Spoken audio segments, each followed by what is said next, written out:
Hello everyone, welcome to another Into the Void Real review. This time we are reviewing Lisa Frankenstein. But before we get to that, there's something I would like to talk about. For anyone who is paying close attention, I didn't put out a video last week, and that was due to a couple of things. First and foremost, my mother passed away, which was enough for me to have to take some time off. Secondly, I didn't go see a movie last week due to my wife being out of town. I usually go see movies with her and never go by myself. So needless to say, it was a very eventful week last week, and therefore that is why you didn't see a video. It's times like these that you have to really take time to really understand what your true priorities in life are. We all know life is fleeting, and we need to understand what is important and what in life is really worth stressing over. That's what I tend to take away from life-changing events like this.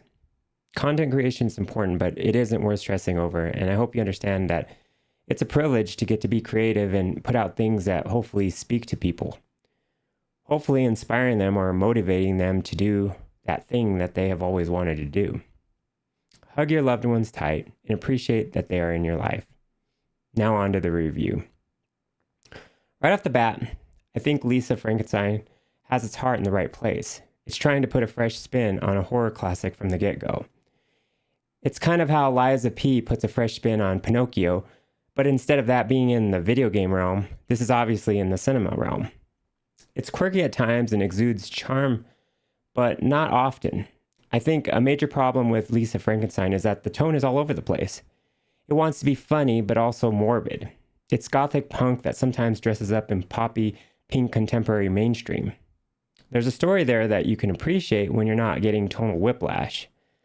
A teenage girl suffers events in her past that thrust her into a family consisting of an evil stepmom, Janet, played by Carla Gugino, who is better in The Fall of House of Usher. Go see her in that. She's much better in that. I was going to do a review on that series, but never got around to that. That's three that's. I really should have done a review on that series and not this. I'm just kidding. I actually feel sorry for the people who are doing reviews on Madam Web. Just know I'm not going there. Not going to do it. Anyways, I got sidetracked.